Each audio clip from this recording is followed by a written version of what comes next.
We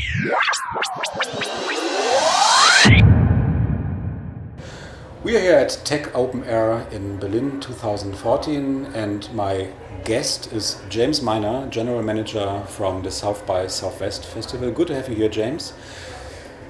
It's the biggest music festival in the world, and it's got a big branch of interactive media as well. It's been growing over the last years. Please tell us a bit about the festival. So the festival also includes film, education, and we also do an eco event as well. Okay. And a new one called V2V, which is more kind of startup based. So South by Southwest started in 1987. The first year that we had 700 registrants, 173 acts perform on 16 stages. Okay.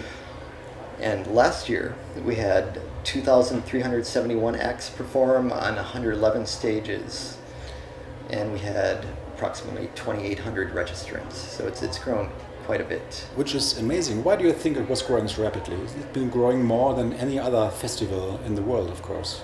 What's the secret of the success? Well, I think as far as the music festival goes, yeah. I mean, I guess this could really apply to any of them. It's at a point in the year where I guess everybody's kind of sick of the winter. We're in March, okay. So it's spring. It's at a point where Austin isn't too hot. The weather's beautiful, and it's kind of a nice escape for everybody. And we're basically a music industry based event. We're basically a music industry event. So just the fact that we have all of the media, all the record industry, booking agents, everybody, all in one place at the same time. It just works. But since you started as a music festival in the 80s, when did the tech and the interactive part came in? Because it's not so common for European festivals in general to combine those kind of different cultures in a way. Right. Well, it actually started, we started in 1994. It was called South by Southwest Media. And that was both film and interactive wrapped into one. Then I think that lasted for maybe 3 years that way. And then we kind of split them up into two different festivals. And so, do the audiences mix up with each other, or is it the same people going to the concerts and the same people going to the startup showcases or the tech part of the festival?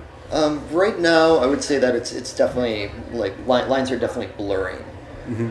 There are people who come in for interactive and stay for music, and there's people who would normally come in for music who come in early, for interactive. It's there's a lot of convergence between the two of them, and same thing with film. And you're general manager of the music festival. Yeah, the music festival. And do you book all the bands, or what does it mean? I have a team of 9 bookers or music programmers, and what I do is I basically oversee the festival. So that's overseeing every aspect of it as well as I can. So what is quite special about the festival is that you don't have any headliners in the common sense of the word. Yeah, why so? Yeah, we don't really like to think of any acts as being headliners. Yeah. For me, the most exciting thing is having these small bands come and showcase for the music industry, and to kind of give them a chance to. I guess the way that I really look at it as, we invite bands who we think can benefit from South by Southwest and use it as a platform to kind of move to the next point of their career. Do you think that since the record sales have been going down for more than a decade now, that festivals like this have been the most important point or tool for a band to make a career then?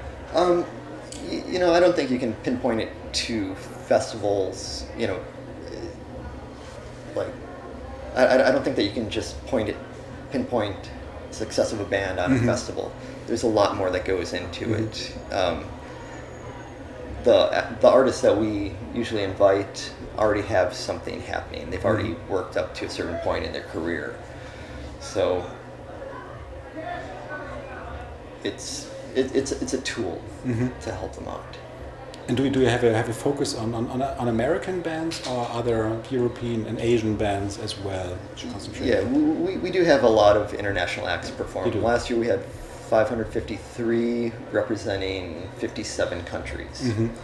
So, and that's probably about, I mean, I guess if we had 2,700, you know, this is Okay. fifth bands who come and perform, which is great. I'm really proud of the international artists who come in. Yeah. So it's impossible for you to get to all the concerts, of course, which you have at the festival. But has there been something which you liked most this year, in spring 2014? Yeah, this last year we had this artist named Kieran J. Callanan, Mm-hmm. this Australian guy, Mm-hmm.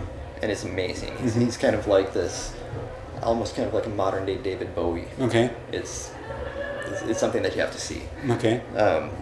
He was great. There's this band called the Marionettes from Sweden. Mm-hmm. They're incredible.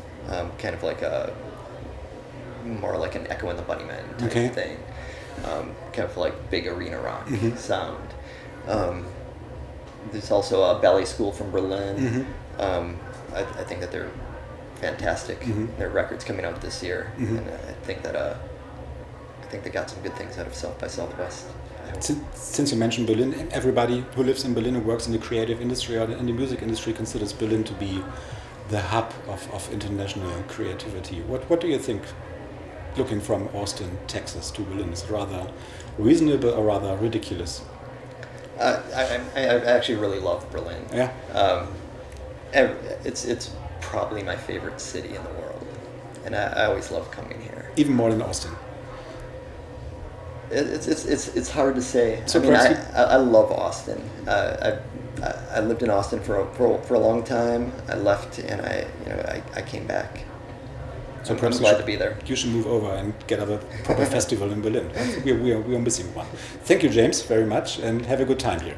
Thank you.